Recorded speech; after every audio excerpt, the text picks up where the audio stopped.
And I think we're live. We didn't do the countdown. I could do the countdown, but I didn't press the button. So we're doing this without the countdown. If someone was Um, unprepared, then it's absolutely my fault, and you can blame only me for this.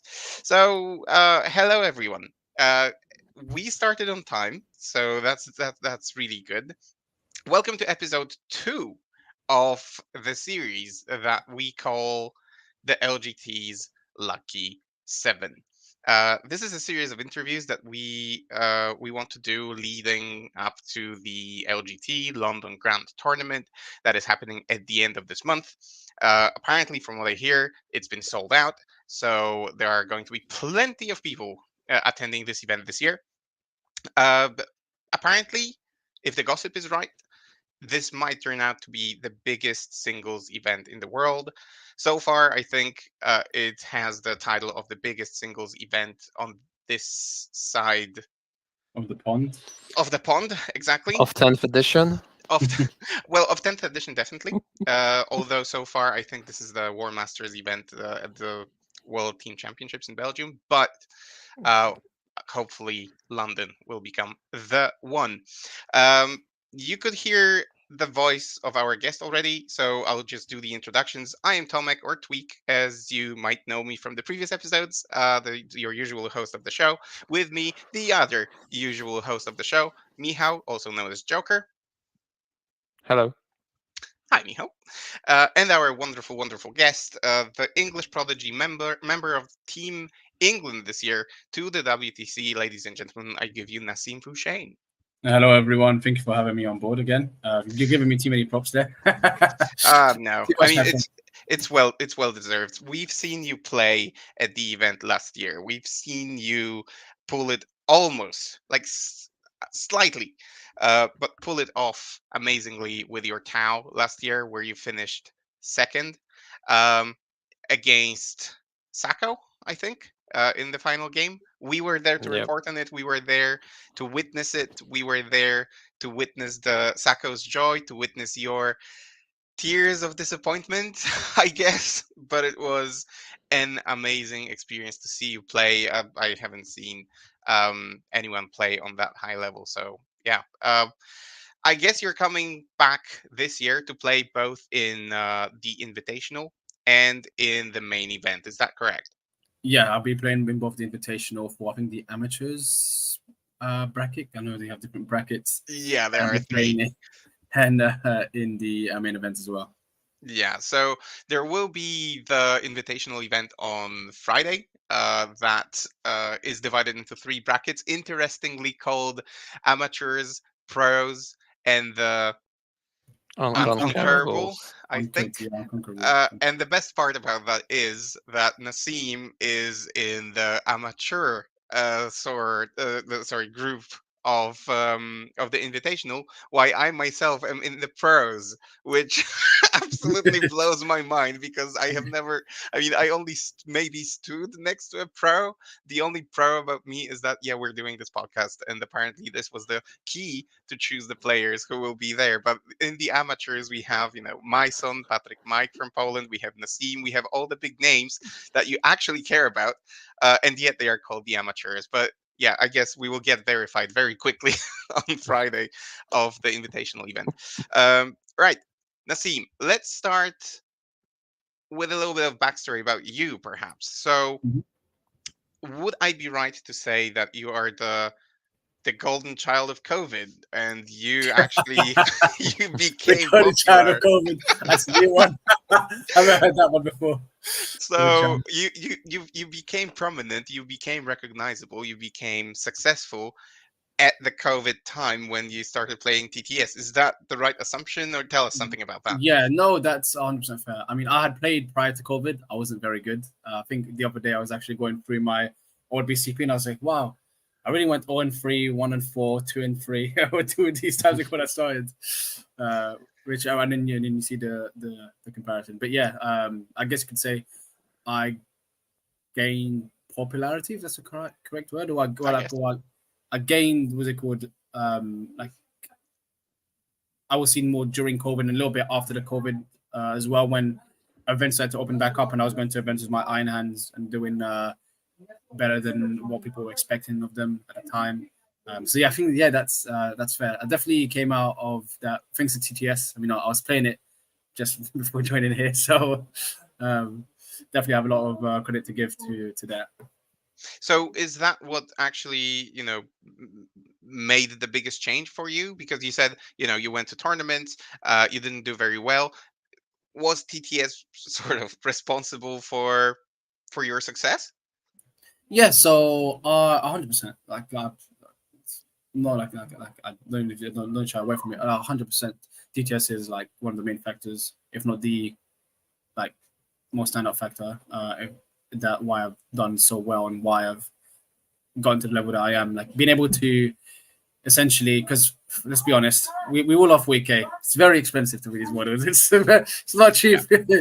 It's very expensive. Don't know about you, but meta chasing is not an option. It's Yeah. like I mean, there is no cheap hobby right now, but yeah, this is yes, probably there is one no of cheap the hobby right Still. more now. expensive ones. But some hobbies that some hobbies are more expensive than others. um, and yeah, so like and I really enjoyed 40k. I had my god at the time. Like I was just collecting them, just playing around with them. I've been fun. I know with some of the pod DTS, like some of my friends Jaime, Anna, and like a few others that you would know now. I just played with them through TTS and actually played each other, got better. And it was just thanks to that I was actually able to get to the level that I am here. So it's definitely things to TTS, and luckily at the time I was a student, so there wasn't like it's not like I had full-time responsibilities. Or, I say that's exams, but I didn't have full-time responsibilities. The clubs were closed, so I was like, you know what to do? I can't even travel back, so let's just play on my computer and hey, TTS.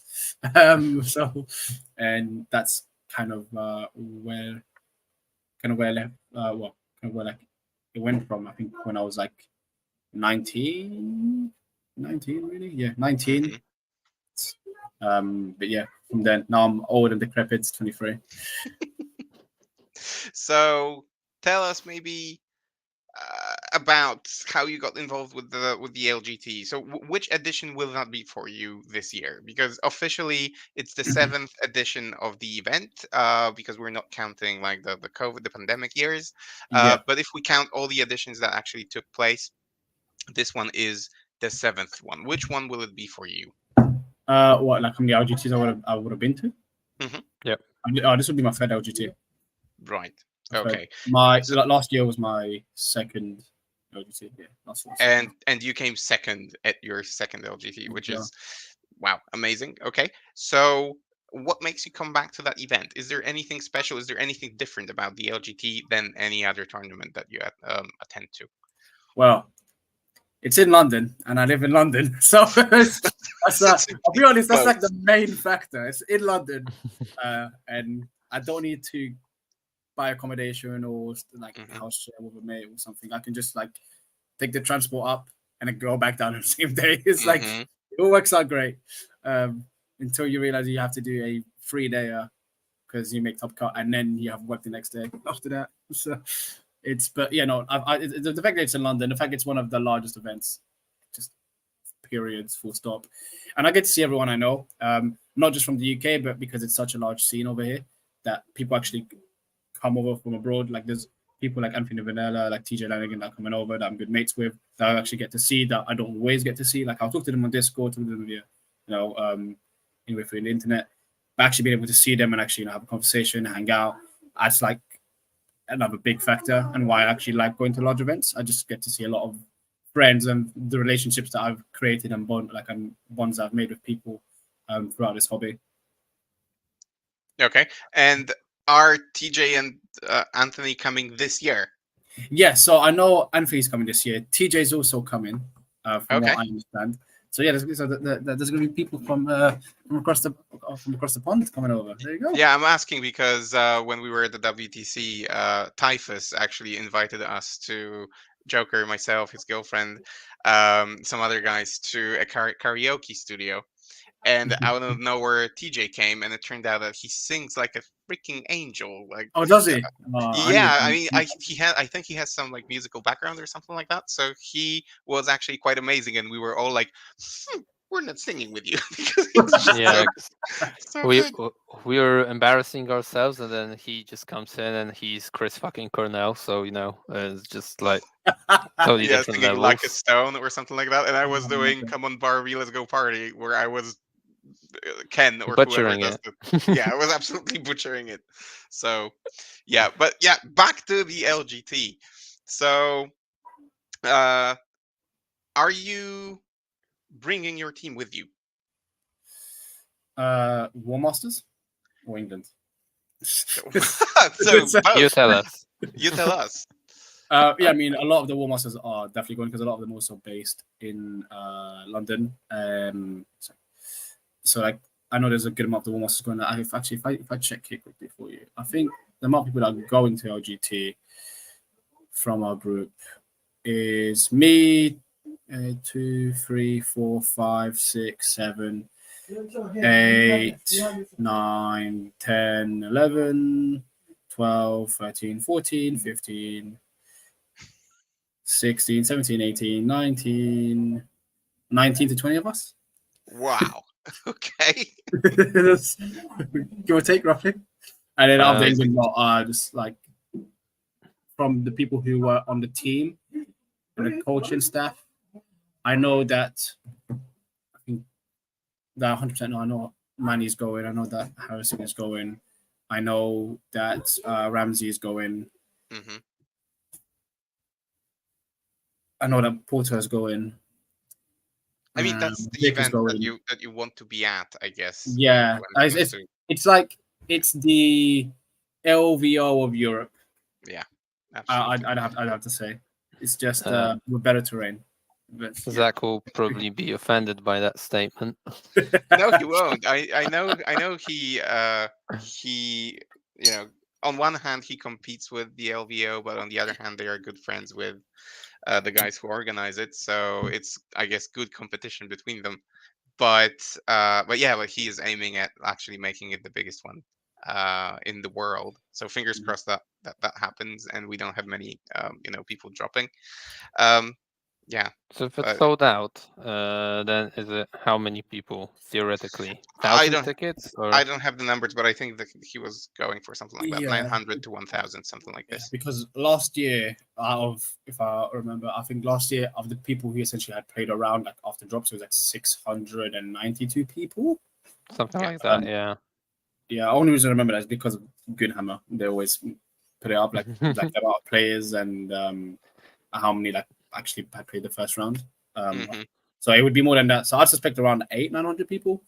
Like I'd say high 800s after drops. High 800s, low 900s, roughly, give or take, Yeah, which is a sounds lot. monstrous. Yeah.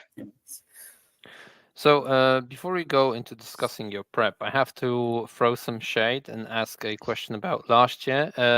Mainly given because you're like the biggest trash talker in 40k that I probably What know you of. on about? I refuse that. I don't know what you're on about. Anyway, but how come you didn't attend the invitational last year? Was it because you chickened out being paired Tau into Harlequins and it was no point, or? So I can show you pictures. I was like snot coming out of my nose. Even day one of Oh, LGT, okay, was fair like enough. I was in bed, like my eyes were watering, snot coming out my nose. I just had paper stuck up, like this tissue paper just up my nose. I've got the pictures on the day, and I was just like, God, I just can't. I was like, there's no way. Like I was just supposed to actually jump from the main event as well, and I was like, oh my God, I just like day one I felt terrible. Day two, I recovered. But yeah, oh God, that was Would you believe that I think Joker was, well, waited for a year to ask you that question? yeah, yeah. Well, I mean, why would I be scared? It's only Harlequins with my tail. Like, did you not see how many shots I had? I had like 300 plus shots in the army. I don't need rerolls. I don't need reroll hits. I didn't have reroll hits anyways. I had reroll wounds in my army. Yeah, you I go was by volumes. awesome. Yeah. Yeah. So, in terms of prep, so how do you prepare for an event like that, for a bigger singles event? I know we've talked about that with multiple guests last year, and we've mentioned also like the physical toll on a person going 14 rounds across 4 days is absolutely hectic. But do you have any pointers in terms of the game itself and in terms of like physical, mental prep for the actual event side Yeah, of the thing? so I'll go with it from like start to like finish, and like what my thought process is before the event, and what my thinking goes into it, and then after I'll transition to what it is during the event. So before the event, what I like to do is just have a look. Now there's been a balanced data slate. It's like it's a little bit more up and going. Like the WTC is like, hey, what's good, what's not good, we'll figure it out. So I like that there's that element of LGT. I like there's that element of LGT. Like we don't know. Oh, after the change, this is still good. Eldar's still the best army. But apart from that, it's you know, JW definitely didn't mess with that one. So it's just analyzing what armies are like still powerful after the changes, what armies maybe have creeped through, you know, the cracks, what armies may have slipped maybe. And I know that's like the main talk of the show today, like what armies that I personally find are quite good to talk about, such as they might seem like Tau, Voltan, etc. So it's really analyzing which one of those armies, essentially, which like which of those armies are now good and which powerful, which ones I have to worry about, which ones I don't, and essentially what armies I have that I have access to, aka Borrowhammer, that I can feasibly give a game into every single matchup. It might not be a landslide victory. It doesn't have to. It never has to be a landslide victory. That's always preferred, but it's not as black and white as that anymore, which is a good thing for the game. But so it's just analyzing which army is going to give me the best overall matchup into everything else. It's like where I can leverage a decent amount of player skill, decent amount of like the play style I like to play, which is very an aggressive play style, where I can capitalize on mistakes, but also potentially play passive if it has to. That's always the last resort, playing passive. And that's my thought process behind it. And then I will actually put it on the table, see, okay, in theory, this is quite good. And I'll just have different iterations of it and how it evolves. Currently, I'm playing around with Eldar and Tau, because Tau just got even better. They were good before, but now they got better. And Eldar is still very good. Wraith Knight's dead, okay. The index still survives. Phantasm, by the way, actually received a buff because you can't vector anymore, which is interesting to think about. So it's like it's actually figure out like those sort of combos, like, oh, this rule has changed, so you can only make these specific strats free. Oh wait, that means these stratagems that were key for certain armies can't get vectored anymore, so they can use it more often.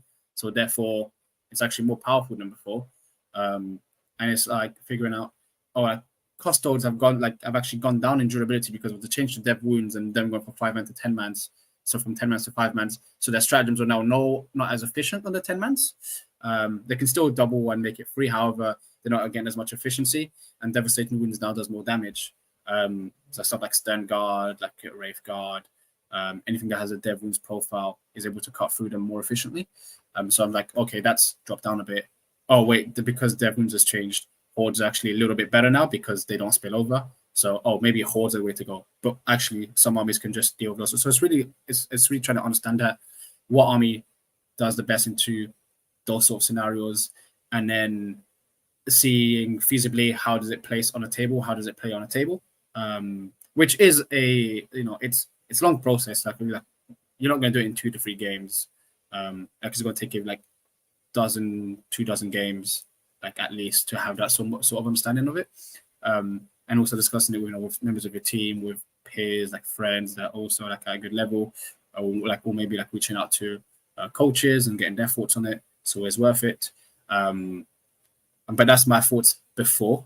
And then during the event is really just sticking to my practice and not being taken back when something doesn't go to plan. Like you always go into a game with a game plan, even if the game plan is as simple as I'm going to run at you and I'm going to kill you. Even if the game plan is simple as that. And then if that game plan doesn't go to plan, having a backup for it, and essentially not being flustered. I think the most important thing is, one, making sure that you're hydrated for it, so you're always thinking clearly, you're getting fresh air, etc. Have food in you. It helps a lot. That's one of the key advices during the actual event. 2 is that when something doesn't go to plan, it's fine. It's not fine, but don't let it affect you, because then it can lead to a spiral downwards. It's like, oh, I've done that mistake. Oh, that's the end of the game, whatever. And then you're already just accepting defeat. You're not going to try and look for a way out. And once you feel like, oh crap, I've made that mistake. Okay, now what can I do to fix that now?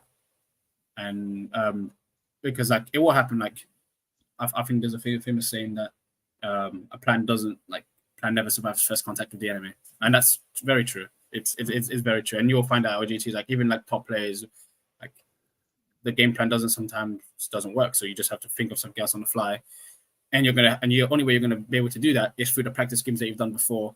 Have the scenarios in your head. Oh, this like they didn't go to kind of my game plans. What did I actually do that? So you have a backup plan, or you're able to like, oh, I've seen this sort of scenario before. I'm going to adapt this way, and this will give like this might not guarantee a win, but it will benefit me rather than negative me. So a lot of it is about mindset and just making sure they're always thinking clearly in that regard. I don't know if that was a lot or if that was like if that really helps. That's my thinking behind it. No, it's all good. I mean, the question was about your thinking behind it, so that's what we got. And how do you prioritize practice games in this situation? Because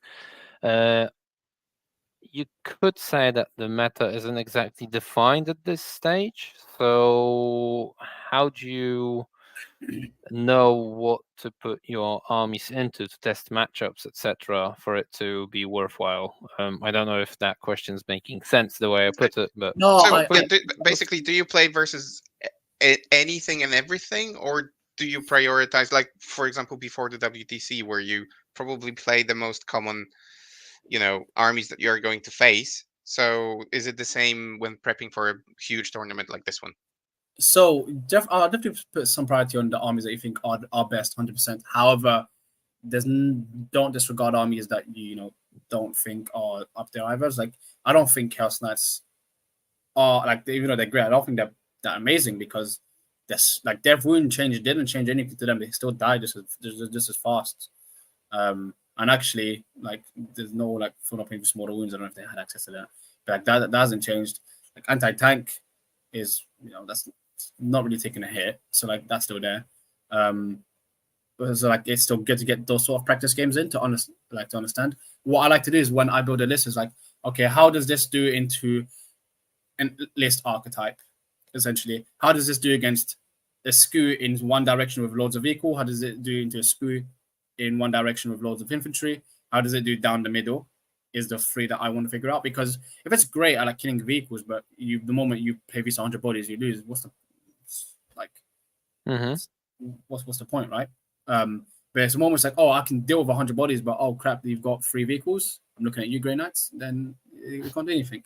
And it's just understanding that, and then down the middle is always trickier one because people in all comers list is all, like it's hard to practice against because everybody will have their own take on it. So what I like to do is always practice these 2 extremes, see how it works there, and then see how close of a game it like this down the center is essentially. You definitely want to do it ideally this the more like the stronger armies, such as and more common ones specifically. Just because they're strong, the strongest doesn't mean always the most common. So like you definitely want to do it with these Eldar, because Eldar's still the best army in the game. You definitely want to do it with these Necrons because Necrons are really good. The change of their wounds, and etc.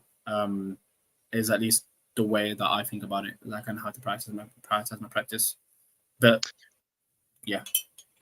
So I think we can use your answer and this question that Joker just asked to actually segue to the meat and potatoes of this episode. So you chose this topic yourself, and the topic.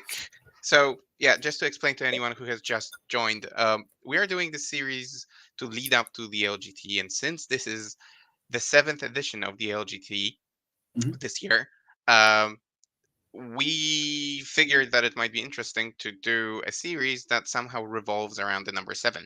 So when I speak to our guests or when I invite them, I usually pitch some sort of a topic that revolves around the number 7 and 40k and possibly the LGT, and that our guests can choose what they want to talk about.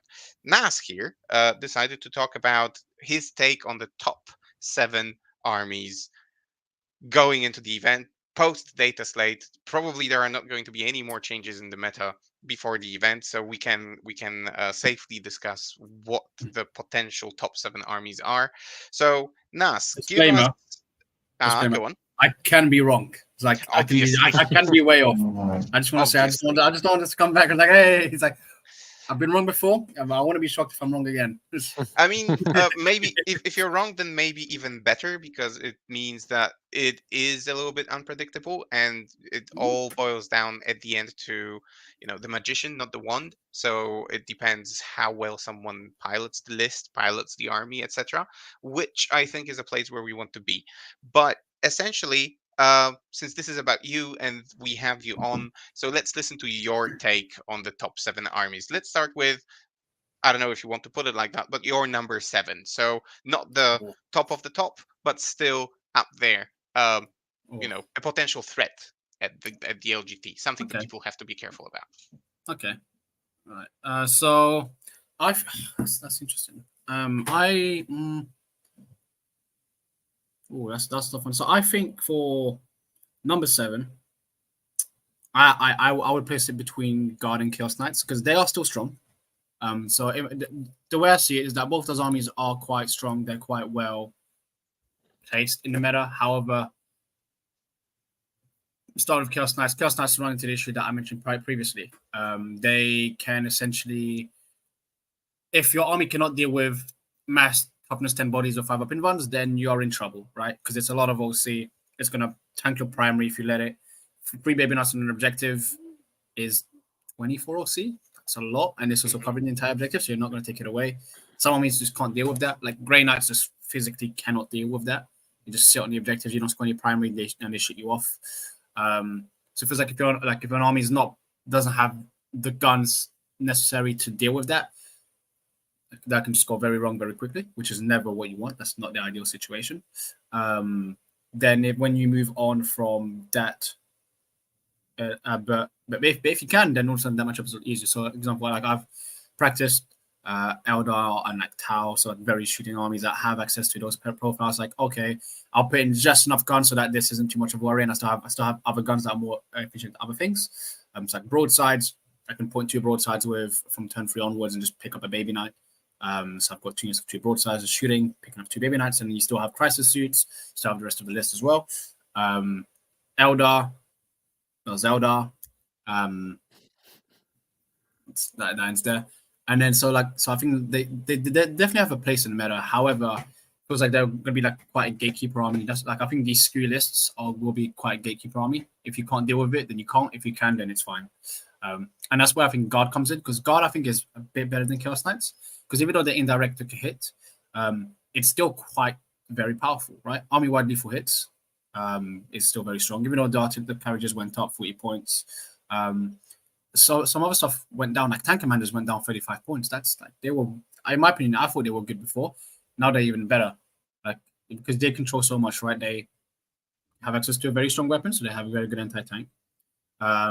They can give orders. They're quite durable, decently cheap now, and they shoot on death. That's so hard to play around. It's like I want to kill this thing, but if I do, it's going to shoot me and it's going to hurt. Like it is going to hurt when it shoots me. So it feels like even though God took a bit of a hit with indirect, you can still take enough indirect where some matchups are fine. So instead of you nuking your opponent in like 4 turns with indirect, you or like 2 or 3 turns, you do it over the course of 4 or 5 turns. But now you have more direct shooting. So it's actually not that detrimental. And they still have, cheap infantry. Just have Borgren. I think Borgren went down, which is wild. And they were great before. 4 up in Van, T6, -1 damage, 6 up for no pain. Like difficult to shift, yeah. They're tough cookies to shift. It's not easy. And not a lot of armies have the correct profiles to deal with that, right? So that's a good mid-board presence. Tag stuff up. And they still have Leontis. You're getting extra CP. You've got Sentinels that spotting. It's like you still have a very well-rounded list. So like I still think they're quite strong. Then after that, no, wait. Let's stick to Chaos Knights and Guard. I have a question about Guard because a couple weeks ago I interviewed Skark. So like the Polish monster with the Mastermind. yes, the mastermind of guard, who and he said so when he went to the WTC, he essentially took a list that revolved around like a lot of artillery, like crazy amounts of artillery that was able to tackle GSC pretty well, but it was also able to tackle custodes really well. Mhm. But when we discussed his list and his preparations for the WTC, he said that actually before the WTC, up until the very last tournament that they had, like preparatory tournament, he was actually considering either one of the super heavy tanks, so like a Mhm. Baneblade or something of the sort, or some other tanks. But you know, at the end, he decided to take even more artillery. Uh, what do you think is going to happen now? So artillery went up in points, so maybe Mm. people will take less of it. Where would your eyes go looking for alternatives? Would that be the super heavy forge roll tanks, or would it be the Rogel Dorns and the Lemon Russes? So I think depending on which terrain format you're playing on, I think on LGT it's tough to still get those super heavies through. Yeah. So I think you'll probably play something like Rogue Dawns or even Russes because they can maneuver through those, and that's fine. However, because the super heavies also went down, I definitely think you take super heavies and like terrain like GW terrain because they have so much output. Like Yeah. that one, like that, like the one super heavy that does deadly damage on a free up when you kill a vehicle, you can just blow everything up in their lines. Like that's Hmm. some people can't take D3 mortal wounds on every single thing. Like it's a lot. It's a funny rule, but that does add up very quickly. So I think depending on the terrain format you're playing on, if you are able to move the super heavies and get direct lines of sight on like 2 mid-board objectives, then super heavy is definitely the way to go. However, playing something like a little bit more enclosed, like more like ruins, then Rogue Dawns and Tank Commanders will definitely be the way forward because they still have very good output, very durable, and they're decently priced. So I think depending on the terrain format, definitely. I think for LGT, Rogue Dawns and Tank Commanders are definitely, I guess, the winners there. I could be proven Hmm. wrong because super heavies are still quite points efficient. It's just that it's a lot of points in something that isn't able to really leave to DZ. Yeah, but one way or another, it makes it more difficult for those all rounders that you mentioned. Where if you want to bring a list that is both good at killing tanks and and at the same time good at killing like infantry, so you can tackle swarms of Tyranids or something, then probably you won't have enough volume to actually destroy a super heavy tank or even a Rogel Dorn. So it might be.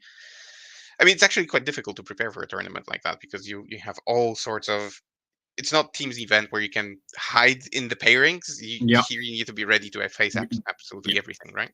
yeah. You're in the open. You're in the open here. I like to say you're naked and you have to deal with everything that's going to come your way. So Yeah, very much, you don't have a choice. very much so. Shall we move on to the next army then at this point? Okay. So it's quite tough. So we've talked about Chaos Knights. We've talked about Guard. I actually think this next spot is like almost a tie between CSM and Votan. I'll talk about Votan and why I think Votan is good personally, and I'll talk about CSM. I'm not a CSM expert. I'm not a Votan expert either. However, when I've seen the Votan points decreases, I was just like astonished because I thought like this army was like could pay the mission decently well. I don't think it did. I don't think it deserves the win rate that it does alongside other armies. But yeah, it went down crazy points. It's insane. Like a yeah. So because I think I initially I had written like a list that was like 2,300 something plus points, and that went down to like 1,900, like about like above slightly above 1,900. So like the list had gone like 350 to 400 points, and I was like, what? That's insane. All of a sudden, when you could only fit in like well, essentially it's 400 more points of firepower. It's worked really simply, and that's like not nothing, especially when how their rules changed now. Like instead of just picking 1 unit to get +1 hit and win for your army, pick 4 units, and either one of those that you kill, depending on the battle round, you get your extra CP for. So like I'm going to do that 1 chaff unit that you have right in front of me, kill that, get my extra CP. Now all of my strats that are really good. They have really good strats, by the way. On par with Eldar, maybe just worse. So like they're very powerful strats, and they're able to unlock that very early on in the game. Or if they don't, your opponent's playing very passively. But they have something like 6 Sagittars with 5 idiots each in each one of them. That package is not expensive. It's essentially 100 points for Sagittar. That's 100 points for T10 9 wounds with a 3 up and like a lot of like a decent amount of guns. If you like depending on which profile you're taking, and then you're taking fortresses. Fortresses are only 225 now. That's T12, 16 wounds with a 2 up save. All of this has access to armor of contempt for 1 CP. All of this can shoot you back after it's shot. It's like it's quite good. The guns on it are nothing to scoff at either, especially when you think of a fortress that ignores cover and it's all of its shooting. The cover if you're getting from it doesn't exist. They can also give sustained hits, depending on the way gotcha tokens work. Like they've actually fixed one of the enhancements that they have, so that appraising actually works now. So you give something an extra grudge token. Very powerful. Stuff like Thunderkin got cheaper, so they, you're thinking, oh, how do they deal with hordes or how do they deal with infantry? It's like, well, they deal with Tau quite well, actually, funnily enough, because the Thunderkin are anti-vehicle 2 up with Blast. Strength 5. And +1 to wound these like non-vehicle targets.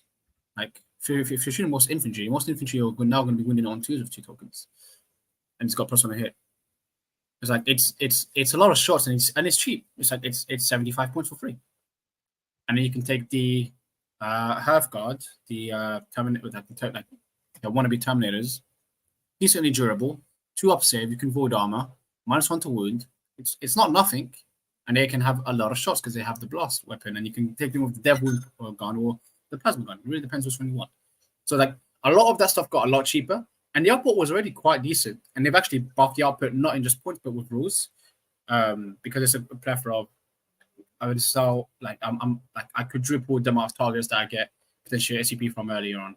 I quadruple the amount of targets that I can actually have +1 to wound against. So my time gets more efficient, especially when you think because the army doesn't have rerolls, it wants to take more stuff to load the variants, and it's able to take that more stuff. So Votann is definitely really, really well suited. Like I would be surprised if they don't win a GT. I think they already won a event, right? It's like last weekend or something.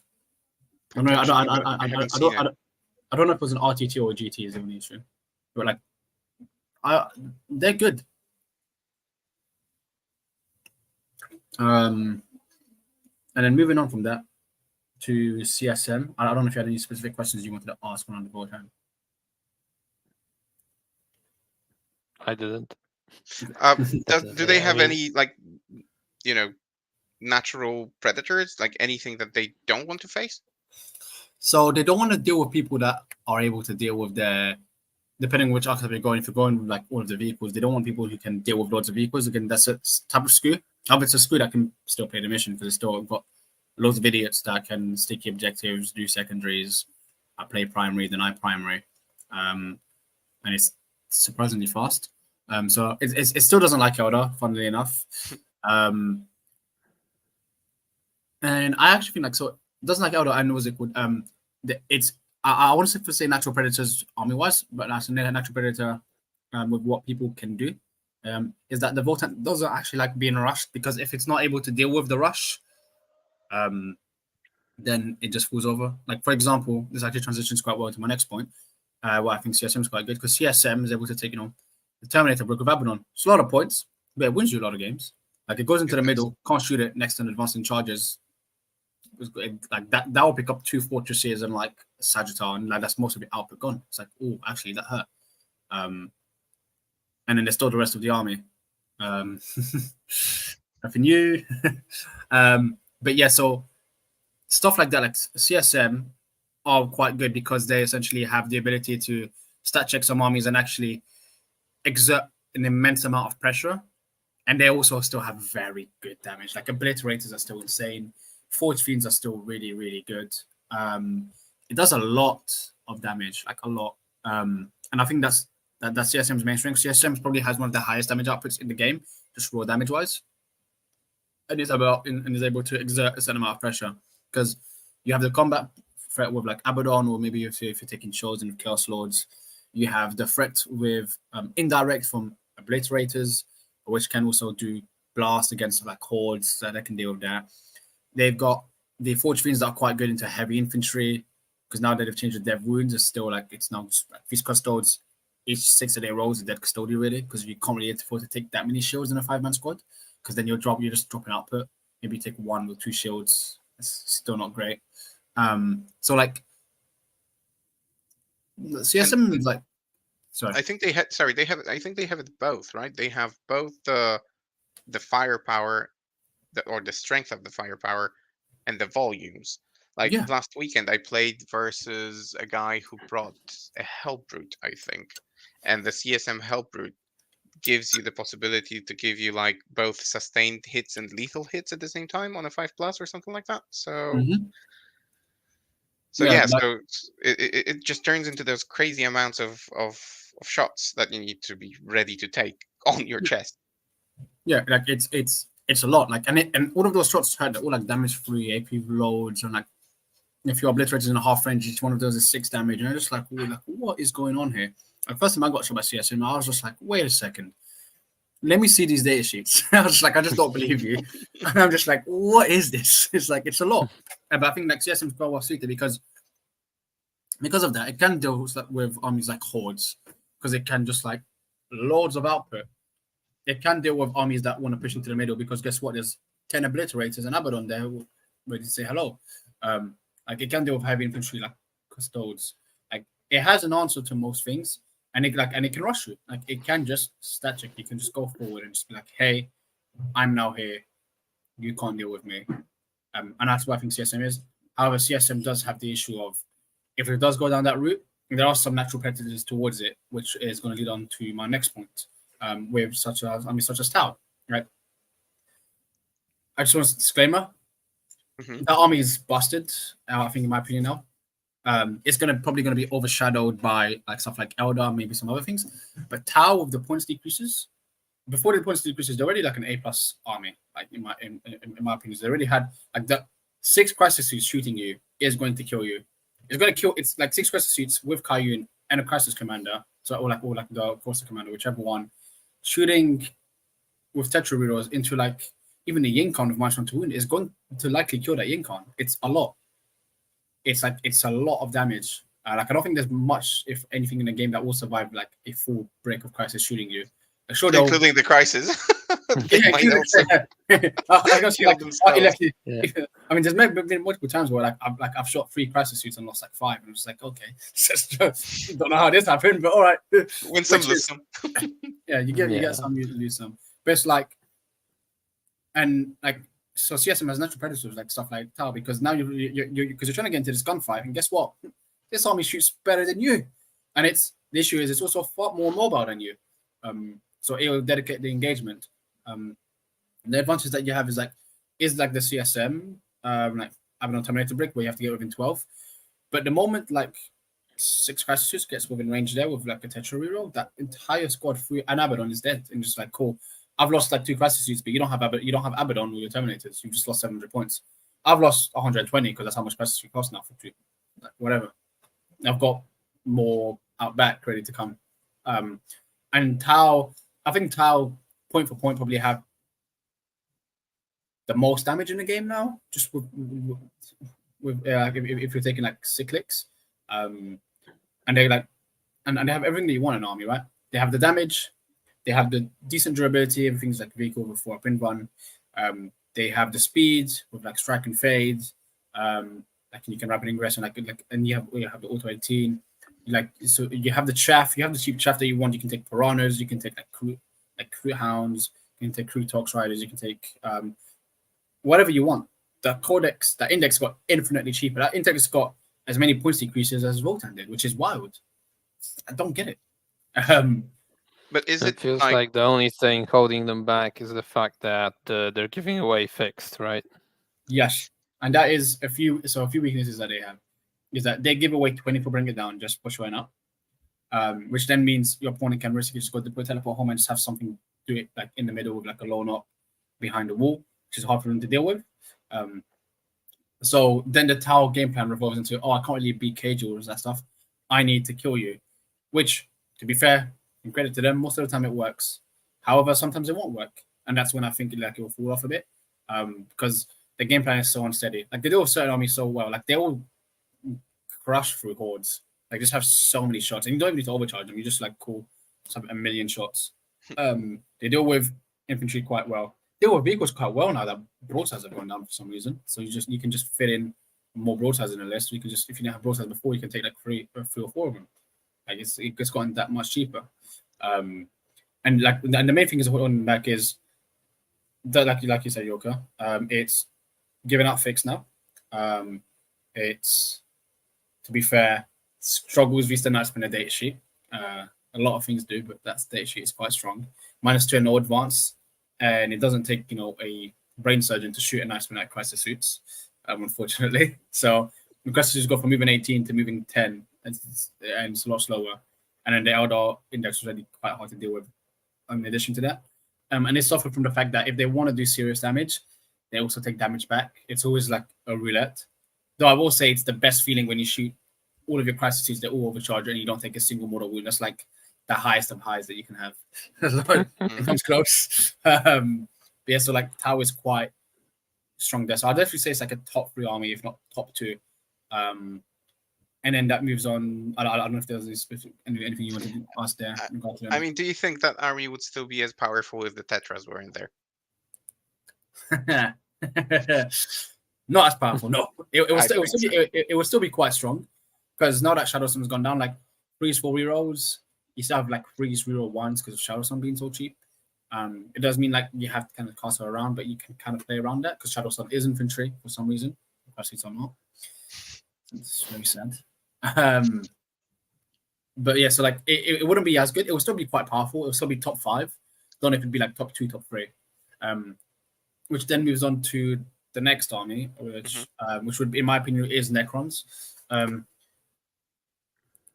specifically, before you do that, let's recap where we are, because I got a little lost in the standings. So 7 was Chaos Knights. 7 was like Chaos Knights, then Guard, then you have like CSM Votan. Yeah, between 5th and 4th. Yeah, 5 and 4. Then I talk Tau about and 3rd. I talk about Tau, and then and I think, to be fair, Tau can easily play for like that second spot, and I think like Votan and CSM can play in between each other as well. It really depends. And I think like first, there's an undeniable first. We can all guess it. But like between second and third, I think like it'll be Necrons there. And the reason for that is that there's a certain archetype of Necrons now. I'm sure people are, I guess you could say, more aware of with like, because of the change to devastating wounds and how that's changed. It means hordes have gotten more durable, and because like if you do like let's say Wraithguard before did like 27 mortal wounds, that's still 27 mortals. Now it just goes as many models as they had. So my cat's coming here. Hi, cat. Well, she wants to go now. She doesn't like the camera, like that. No. Doesn't like the spotlight. No, she just wants the attention. As they all do. But it's like something like Necron Warriors is actually, when you actually run the maps, quite durable for a lot of armies to deal with. Like, sure, the output isn't as there, but Necron Warriors went down in points. Lich God went up. You might still take Lich God squad, you might not. I'm not a Necron expert. Like, you have to get Jit on board for that one. But like that sort of archetype of list with like Necron Warriors, you have an aura of AOC with Cesras, you have, you're essentially, you have Ghost Dark, so you're using the strat to back after they shot to bring lords back. And then guess what? They do it like you do it again, cool Ghost Dark, and you're like, oh my god. And then it's going your command phase, and like well, at that point, like, okay, cool, Resolve, and you're just like, oh my god, like if I got one shot this unit, which not many things in the game can, without going through the characters, it's functionally unkillable. And it's actually really hard for a lot of armies to deal with because that's OC2. It can do actions quite well. It can move up to the mid board. It can take it plays fixed secondaries quite well. It take like cleanse and the flow teleport movement. So we'll do that really well. So that's not an issue. And that becomes a problem really quickly for a lot of armies. But again, there's some armies in the game that can deal with it, such as, which is why I said the Tau, because Tau has, for example, the output to punch through that. But other armies might not have the output to punch through that. And then it starts to become a problem because the Necrons will have that on top of heavy destroyers, so they still have good anti-tank. they've got a lot of stuff. The Necro Warriors, so if you're taking a horde, they'll just shoot you and just stay in combat with you. So it's not nothing. So like it does start to hurt. And like Lich God is still good. The Lich God should take, again, the change to dev wounds are more durable. A lot of these infantry-based armies got more durable if they change to dev wounds. You don't have to worry about stuff spilling over. It's just going to kill that amount of models there. So it's quite strong, at least in my opinion, especially for like terrain like LGT terrain, where you can actually hide in your deployment zone with taking decent amount of infantry, but not too many. And you can just move forward. An objective you can hold from, like your backfield, you can hold from, just like for the entire game, really, if someone's not running at you. You've got like two mid-board ones that you kind of fight over, and you have one on each flank they can somewhat hide on, so like this semi-hidden away. And Necrons thrive on that. They can just have 20 warriors just lined up on two objectives, cleanse that, so that's 4 points. Can do that realistically for like at least 4 turns of the game, so that's 16 points there. Before they either die or get tagged up too much. They can deploy teleport quite comfortably in the middle for at least 5 turns. So all the turns really, like unless they're getting tables, that's 15 there. So that also you're playing that, and then you've got loads of like warriors running at you that are OC2. Every time you shoot them, it's more just coming back. It's just like, oh my god, can't deal with this in one activation. I don't have that many shooting activations. My combat's not that great. It hurts. So I think it's a good spot to before we go to your number one, which I think everyone already knows what that might be. You somehow hinted towards it. There is I think it's a good spot right now to ask a question from a viewer. And the viewer is someone that you know pretty well, a friend of the podcast and a friend of yours probably as well, Mr. Dick van der Harst. Or Harst, or yeah, I'm probably butchering his surname, but still, I was never good with the Dutch surnames. But he asks a question, or a couple. Naseem, can we do a follow-up interview to the amazing one we did last year at the LGT? Yes. Absolutely, don't worry. yes. And we'll have whiskey on the rocks. There we go. And yeah, and we will absolutely host you gladly, because it was one of the funniest and one of the best interviews that we've done over there. But to get to the meat of his question, also, do you reckon the meta will shift to all anti-infantry now that everyone and their mother is gearing up to kill 20 Necron warriors? I think a lot of people. Again, this goes back to when you're building this amount of project like LGT and my lit prep towards. It's like you need to be able to deal with the two extremes in your list, otherwise it falls flat, right? So I think people need to have tech to deal with the warriors, even though if it's not straight up killing them, in a way to essentially neuter them, close them down, if you're just locking them in their DZ somehow if you're fast enough. Maybe killing them in combat, being able to kill their characters. A way to deal with the Necron warriors, even if it's not just outright killing them. Just because you can't outright kill 20 Necron warriors doesn't mean you're going to lose that game. It's going to be annoying and it's not going to be beneficial, sure, but you just have to come up with other countermeasures. Like all of a sudden, it's like that they're going to beat you through primary, really. So secondaries will be about the same because you should be able to deny some secondaries for them. So there's that. So I feel like the meta will shift to definitely having more anti-infantry guns, especially now with the change to dev wounds, because people used to take dev wounds as anti-infantry. Now they actually have to take real anti-infantry guns and not just devastating wound weapons. So I think there's definitely going to be more of that in the meta, of course. And if you're not doing that, then you're going to have a bit of trouble. But I don't think you should get your entire list towards that, because then the issue that you run into is like, oh, I've played these. Again, like I mentioned, stuff like Chaos Knights. Chaos Knights or regular Knights walk up to you and like, oh, you have all the infantry guns that are like strength 6. Oh, I've got some bad news for you. Your aggressors there. You know that one squad is going to kill one baby knight. Yeah, that's going to kill baby knight. But then your army's gone. What do you do? So it's quite tough. If you're just going to shift, to all anti-infantry, I think you still need to have a balance, but definitely have a game plan to dealing with those infantry armies. And like have some things built in the list that's able to give you an answer and give you a game to those sort of list archetypes.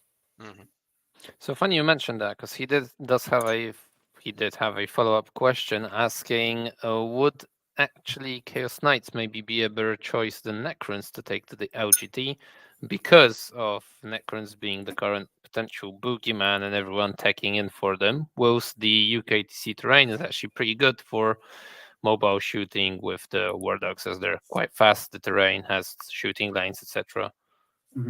So I think it'd definitely be like again a good option. Like I definitely think Chaos Knights are a good army. I think they get out like something again if people are not able to deal with them.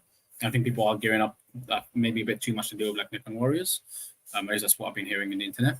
Then yeah, if you walk with Chaos Knights and Chaos Knights have a decent game into it, it's not phenomenal, but it's like Chaos Knights can have 3 Baby Knights just completely blocking the objective with all of that OC on like. And if you're taking the 13 War Dog list, that's going to be 9 dogs just holding that, and then you've got 4 carnivores running at somebody, and just brigands there shooting. Yeah, you can have 6 brigands on the objectives, 2 on each one. 2 on each one because it's 6, and then just a carnivore and another one, and then you have 3 carnivores running forward at them. I don't know how the cast names look like, but something along those lines. Like I'm going to hold these 3 objectives, score 15s. You're going to score 10s and 5s. Because guess what? Because I'm on all the midboard objectives and you can't get onto them, I can actually potentially put you down to 5s, and you're not scoring secondaries because your secondaries needs to hold these midboard objectives. And I'm scoring my secondaries because I'm going tactical, and I'm going to score my tactical cards because majority of the points that you can score in the midboard and your opponent's DC, and you're currently doing that. So Chaos Knights are definitely one. I know he's also asking that because he owns both those armies. Yeah, he had both those armies, 100%. So one more question from a listener from the chat. Actually, thank you, Henrik, for the question. I mean, I'm doing this because we know what the army number 1 is, and not much more can be said about the army that has been probably dominating the meta for such a long time. So how do you rate Death Guard now after the changes in the Balance Dataslate? Do you think they stand a chance? Apparently they got better, but I've not read a single one of their rules before. I've played against them before, but they just died. I don't know if that's still the case. I don't know. I don't know. But apparently that index has gotten better, but I'm not entirely sure. I don't actually know anything about Death Guard, to be really frank with you. Like if somebody was to roll up against me against the Death Guard army, I'd have a very understanding what it does. But multiple questions usually are any heroics, what's the durability profile, anything else you can do, like that, like might be gotcha like onto what's 12. How much damage is it doing shooting? How much damage is it doing combat? And how fast does it move? Those are like my standard questions. I'm just going to ask anyone, even if I'm playing the mirror. I'll just habit. So like, that's okay, actually a useful piece of advice. So just like I've because like when you start to play the game for so long, like you just have questions that you should always ask. Like, can you heroic? You know, like how far can you move? How far can you move and charge? How far can you move and shoot? Can you fall back and shoot? Can you fall back and charge?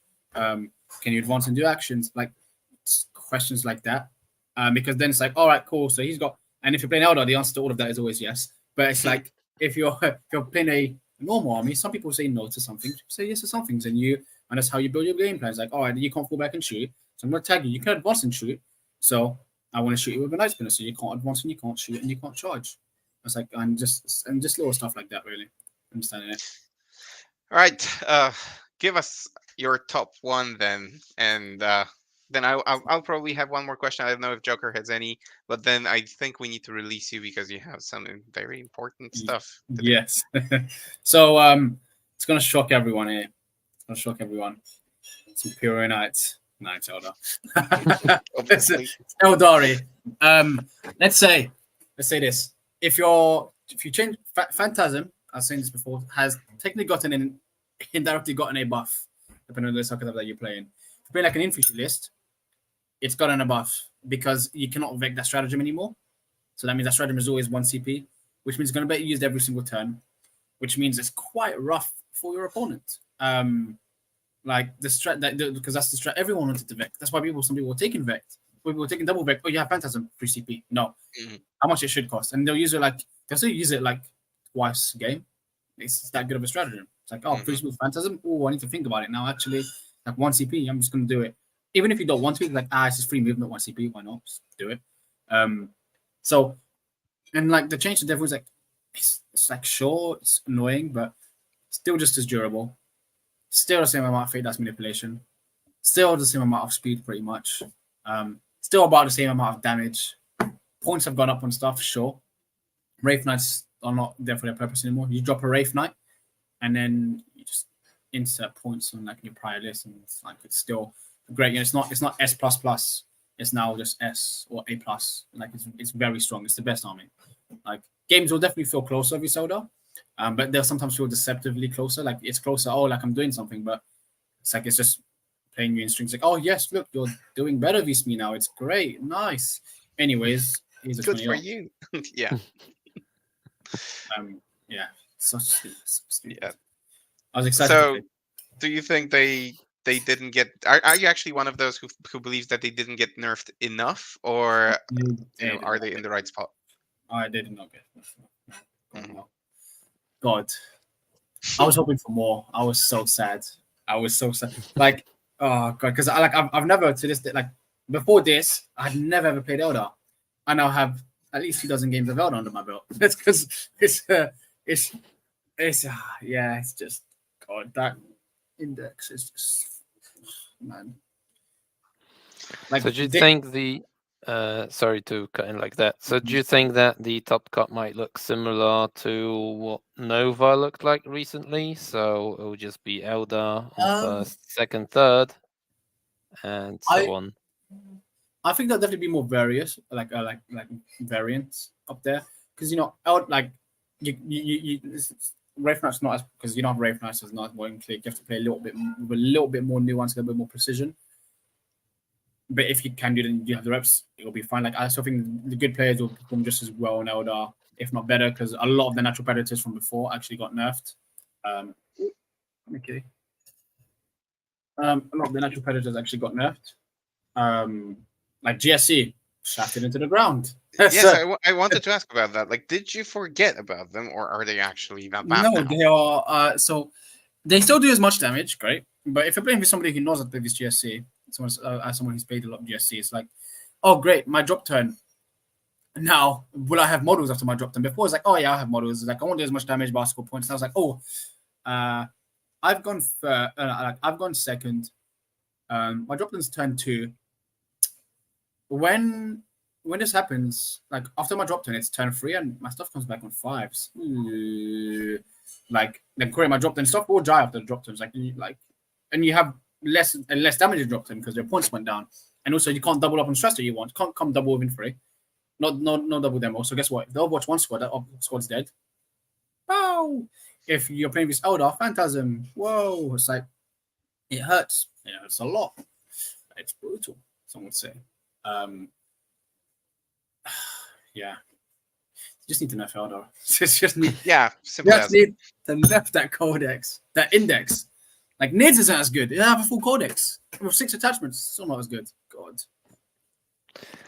So Elder or Tau or something Elder. else? Elder. As in, what are you going to take?